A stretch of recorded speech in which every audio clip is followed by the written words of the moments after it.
મિત્રો સર્વેને જય દ્વારકાધી, જય મોમાય અને વાલા હું છું નવગઢ રાતડિયા. અને મિત્રો આ તમે જોઈ રહ્યા છો, આજે આપણે એક સાનિધ્યની અંદર આવ્યા છીએ, જેને એમ કહેવાય કે ગાય માટે મસ્તક આપી દીધા એવા વીર વછરાજ સોલંકીના દરબારમાં આપણે આવી ગયા છીએ. અને મિત્રો જેને એમ કહેવાય કે ગાય માટે રણની વચ્ચે ધીંગાણું કર્યું, અને અત્યાર સુધી તમે વિડીયો જોયા છે મિત્રો, પણ એ દાદાનું ધડ છે જે જગ્યા ઉપર, એ વિડીયો તમે જોયા છે. અને આજે આ તમે જોઈ રહ્યા છો વછરાજપુરા જે લખેલું છે, દાદાનું મસ્તક જે જગ્યા ઉપર છે, એ જગ્યાનો આજે આપણે મુલાકાત લીધી છે. અને એ જગ્યાના આજે તમને લાઈવ દર્શન કરાવે છે મિત્રો. તો બને ત્યાં સુધી અમારી ચેનલ સબસ્ક્રાઈબ કરજો અને વિડીયોને આગળ શેર કરજો. અને આ દર્શન કર્યા પછી જ્યાં દાદાનું એમ કહેવાય કે ધડ જ્યાં પડેલું છે, અહીંથી લગભગ 17 કિલોમીટર જે રણમાં બેટમાં છે ધડ, એ જગ્યા ઉપર આપણે દર્શન કરવા જવું છે. તો પ્રથમ આપણે જે જગ્યા તમે જોઈ રહ્યા છો, ત્યાં દાદાનું મસ્તક છે, જે વછરાજપુરા ગામ જે કહેવામાં આવે છે, એ જગ્યાની મુલાકાત લેવી છે. તો જઈ લાઈવ દર્શન કરીએ અને આમના ચેનલમાં બન્યા રહેજો. મિત્રો તમે જે આ ધામ જોઈ રહ્યા છો, એ સોલંકી વીર વછરાજ દાદાનું ધામ છે. અને જેને વેગળ માટે ધીંગાણું કર્યું છે અને પોતાના મસ્તકનું બલિદાન આપી દીધું છે વાલા, જેના તમે લાઈવ દર્શન કરી રહ્યા છો મિત્રો. એ દેવલબાની ગાય એમ કહેવાય કે વેગળ છે, વેગળને વારવા માટે વીર વછરાજ દાદા અહીંયા આવે છે. અને આ જગ્યા ઉપર એ સુમરાઓને ભેગા થઈ જાય છે દાદા, અને સુમરાઓની સામે લડતા લડતા દાદાનું એમ કહેવાય કે મસ્તક કપાઈ જાય છે મિત્રો. જેના તમે લાઈવ દર્શન કરી રહ્યા છો આ ધરતી ઉપર. અહીંયા દાદાનું મસ્તક છે, અને અહીંથી થોડાક જ અંતરમાં 17 કિલોમીટર એ બેટની અંદર જ્યાં દાદાનું ધડ છે મિત્રો. અને આવા રૂડા ધરતી ઉપર દાદાએ પરચા પૂર્યા છે વીર વછરાજ દાદાએ. અને વાલા વીર વછરાજ દાદાનો જો ઇતિહાસની વાતો કરવી, તો ઇતિહાસ કંઈક અહીંથી શરૂઆત થાય છે કે બહુચરાજીની બાજુમાં એવું રૂડું નાનું એવું કાલરી ગામ આવેલું. અને વાલા એ કાલરી ગામની માલકોર એવા હાથીજી મહારાજનું રૂડું રજવાડું ચાલી રહ્યું છે મિત્રો. પણ એમના ઘરે કોઈ સંતાન છે નહીં, શેર માટેની ખોટ છે. રાત દિવસ ભગવાનની સેવા કરે છે, ગાયોની સેવા કરે છે. પણ ધીરે ધીરે ધીરે એક દિવસ એવો આવે છે, એ હાથીજી મહારાજને એ પોતે વિષ્ણુ ભગવાન આવીને કહે છે, તારા ઘરે એમ કહેવાય કે પુત્રનો જન્મ થશે અને જેનું જગતમાં મોટું નામ બનશે. અને મિત્રો આવી વાત એ કેસરબાને ઘરે આવીને કરે છે એ હાથીજી મહારાજ. અને મિત્રો 2020માં વીર વછરાજ દાદાએ નાગરૂપે આ જગ્યા ઉપર પૂનમના દિવસે એમ કહેવાય કે કાંચરી ઉતારેલી છે, એના દર્શન કરી રહ્યા છો તમે. અને થોડો સમય જતા એમ કહેવાય કે એમના ઘરે એક પુત્રનો જન્મ થાય છે, અને એ પુત્રનું નામ બલરામ રાખવામાં આવે છે મિત્રો. અને થોડો સમય જાય છે પછી વીર વછરાજ દાદાનો એમ કહેવાય કે જન્મ થાય છે. પોપટ અને પારેવા તણી રાણા, તું રમતું મેલ, ખેલ રે ખેલ ખાંડા તણા ખેલ, તું મારી વેગળ કાજે વીર વાછરા. અને મિત્રો આજે સામે જે દ્રશ્ય તમને દેખાઈ રહ્યા છે, મંદિર જે દેખાઈ રહ્યું છે, એ રણના બેટમાં એમ કહેવાય કે વેગળ માટે ધીંગાણું કરતા કરતા દાદા આ જગ્યા ઉપર આવેલા છે. અને જે સામે એમ કહેવાય કે નજારો તમે જોઈ રહ્યા છો, એ વીર વછરાજ ધામ છે. ત્યાં આપણે આગળ દર્શન કર્યા, તે દાદાનું મસ્તક ત્યાં કપાયું છે. અને ત્યાંથી 17 કિલોમીટર રણમાં લડતું લડતું આવી આ જગ્યા ઉપર જે ધડ ત્યાં રોકાયેલું છે, એના લાઈવ દર્શન કરવા છે. અને આમના વિડીયોની અંદર બન્યા રહેજો. ચેનલ સબસ્ક્રાઈબ ના કરી હોય તો ચેનલ સબસ્ક્રાઈબ કરી લેજો, અને વિડીયોને બને એટલું આગળ શેર કરજો વાલા. જ્યારે એક વેગળ ગાય માટે, એક ચારને દીકરીની ગાય માટે યુદ્ધ કર્યું હતું, એ આ જગ્યા ઉપર દાદાનું ધડ છે, એના પણ લાઈવ દર્શન કરવા છે. તો ચાલો અંદર જઈ લાઈવ દર્શન કરીએ. અને એમનું નામ વચરાજ રાખવામાં આવે છે. પણ વાલા આ વીર વચરાજ તો રાત દિવસ ગાયોની સેવા કરે છે. બસ ગાયને માટે સર્વસ્વ જીવન એમાં અર્પણ કરી નાખે છે. અને આ બાજુ હાથીજી મહારાજ અને એ કેસરબાનો એમ કહેવાય સમય જતા ધરતી છોડીને નીકળી જાય છે. હો મિત્રો, સ્વર્ગવાસ ગયા પછી એ રજવાડું છે એ બલરામ સંભાળે છે. પણ નજીકમાં બાજુમાં એમ કહેવાય કે લોલાડા ગામ આવેલું, અને તેમના મામાને ત્યાં કોઈ સંતાન નહીં, એટલે એ બલરામને વાત કરે છે મામા, અને વીર વચરાજને ત્યાં લઈ જાય છે. પણ વાલા એમ કહેવાય એ પંથકમાં એ સુમરાઓનો બહુ ત્રાસ હતો, અને ગાયોને બહુ દુઃખ પડતું, અને ગાયોને વાળી વાળીને લઈ જતા એ લૂંટારા. અને વીર વચરાજે મામાના ગામમાં આવ્યા પછી તો એ સુમરાઓ એ ગામમાં આવતા નથી એવો હાક વગાડે છે. અને મામાના ગામની માલકોર એ વીર વચરાજ દાદા ધીરે ધીરે ધીરે જ્યારે મોટા થાય છે, અને જેની પરણવાની ઉંમર થાય છે, અને તેમના મામા સામતના સંબંધી માણસો એટલે કે વજયસિંહના ત્યાં વીર વચરાજનું સગપણ કરે છે મિત્રો. અને પછી તો સમય જતા વીર વચરાજ દાદાના લગનિયા લેવાય છે, અને રૂડી જાનું જોડાય છે. અને એમ કહેવાય એ કાલરી ગામથી ઘણા માણસો આવેલા, અને એ મોસાળમાંથી માણસો સજી ધજી તૈયાર થયા છે, અને એવી રૂડા રસાલુ તૈયાર કરી અને જાન પરણવા માટે નીકળે છે મિત્રો. પણ જ્યારે એમ કહેવાય કે જાનને રૂડા ઉતાર આપ્યા છે, રૂડા હામૈયા કરી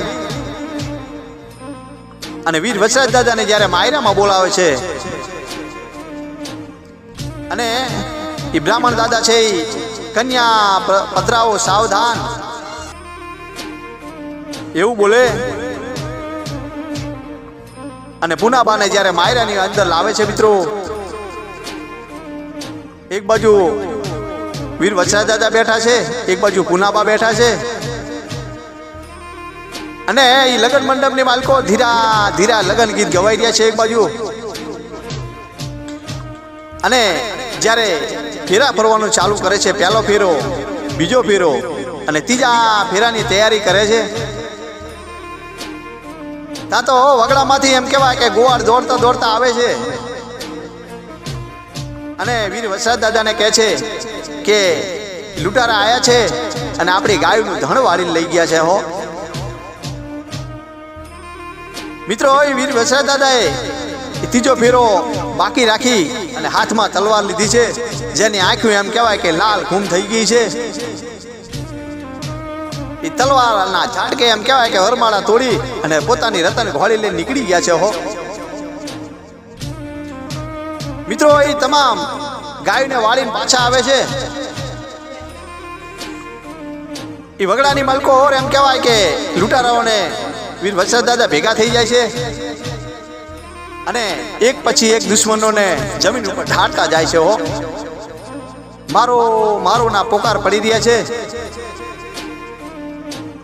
અને જેટલી ગાયો લઈ ગયા હતા એ તમામ ગાયો પાછી વાળી અને વીર વચરાજ દાદા અહીંયા ગામમાં પાછા આવે છે. અને ત્રીજો ફેરો જ્યારે પૂરો કરે છે, અને ચારણની દીકરી એ દેવલબાઈ આવે છે કે હે વીર વચરાજ, હે બાપ, પણ પોખણ ને પરણવા ધણી, હે રાણા તું હવે રમતું મેલ, ખેલ રે ખાંડા તણા ખેલ, મારી વેગળ કાજે વીર વાછરા. હો એ વીરા, બધી ગાયો આવી છે પણ મારી વેગળ નથી આવી. હે બાપ, એ ધણે આવ્યું ધમરોડ તું, ગાયું આઈ ગોંદરે પણ જેના દૂધડીએ દીવા બળે એ વાછડા ઈ મારી વેગડ ના આવી વીરા વાછડા હો.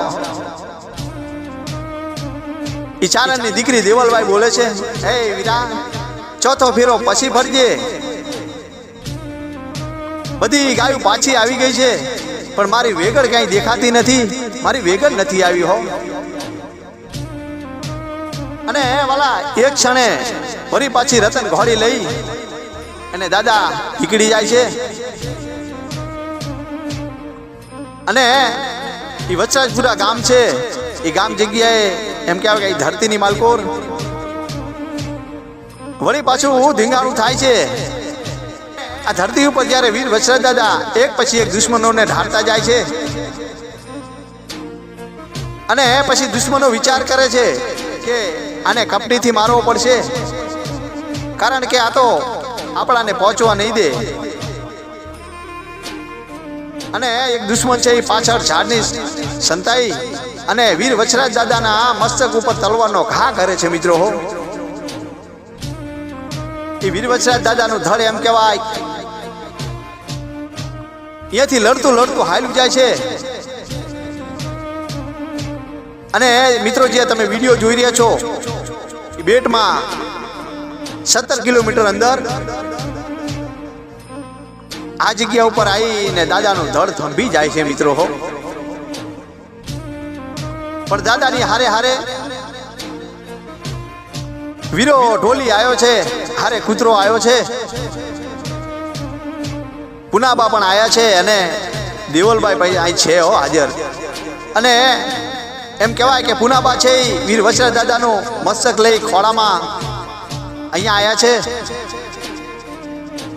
પણ જ્યારે દેવલભાઈ આ ધરતી ઉપર આવે છે તો વીર વચરાજ દાદાનું ધડ એ વેગડ ગાય લઈ અને દેવલભાઈની પાસે આવે છે. આવું દ્રશ્ય જોઈ હાહાકાર મચી ગયો ભાઈ. પછી તો દેવલભાઈને સજ ચડ્યું છે. એ ધરતીની માલકોથી એમ કહેવાય કે ખોબો ભરી અંજળી લઈ અને ધડને મસ્તકને જ્યારે ભેગું કરવા જાય છે ત્યારે વીર વચરાજ દાદા બોલે છે કે હે બેન, મને ફરી સાજો કરશો નહીં, કારણ કે હું વચરાજ તો જુગો જુગ જીવતો છું. મારે ધરતી ઉપર ફરી પાછું માણસના રૂપમાં આવું નથી. અને વાલા આ પછી તો એ દેવલભાઈને સજ ચડ્યું છે અને વીરા વચરાજને એવા રૂડા આશીર્વાદ આલે છે હો કે વીર વચરાજ જ્યાં અમારા તને આશીર્વાદ છે કે જગતના ખોણે ગમે માણસને કદાચ ઝેરી જનાવર કઈડ્યું હોય, કદાચ કોઈ માણસને હડકાયું કૂતરું કઈડ્યું હોય અને તારી બાધા રાખવાથી એના તમામ દુઃખ મટી જશે વીરા હો. એ વચરાજ કળયુગની માલકોર જગતના ખોણે ખોણે તારી નામના વચ્ચે હો. આવા રૂડા વીર વચરાજને આશીર્વાદ આલે છે દેવલભાઈ.